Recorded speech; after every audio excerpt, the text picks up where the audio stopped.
I'm here at this demonstration today because I'm concerned about the cuts that are taking place in my region, in Swansea and Gorseinon, in Bridgend, in Neath Betarbus, and of course in Coleg Cigar in Carmarthenshire.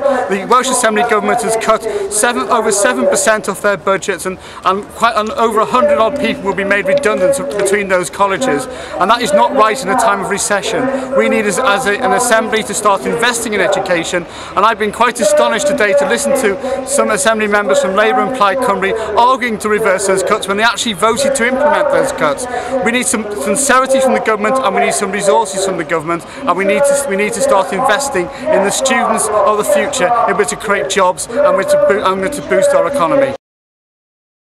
We're going to be making sure that when you're marching, we're marching with you. We're going to be making sure that we campaign to ensure that the funding is available, to make sure that the promises we all make as politicians are realised. I listened with interest to what Alan just had to say. Fine, rabble-rousing stuff.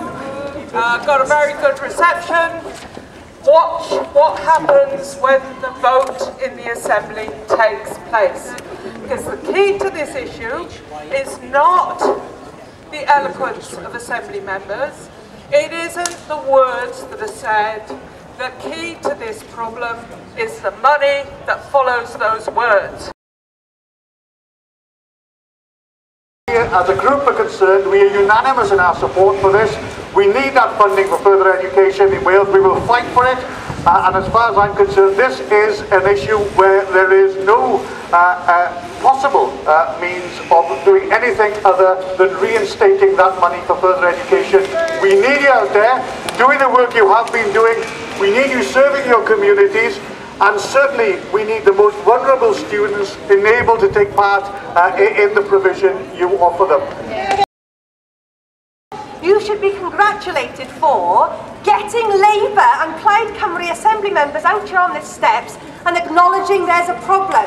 Because 3 weeks ago, when the Liberal Democrats held a debate in that chamber and asked the government to put extra money into your colleges, those very Assembly members voted no. Those very Assembly members voted no. So you should be congratulated. Because you have done something today. You've made them sit up, you've made them listen, and you've made them publicly commit themselves to putting more money in your budget. So well done, all of you.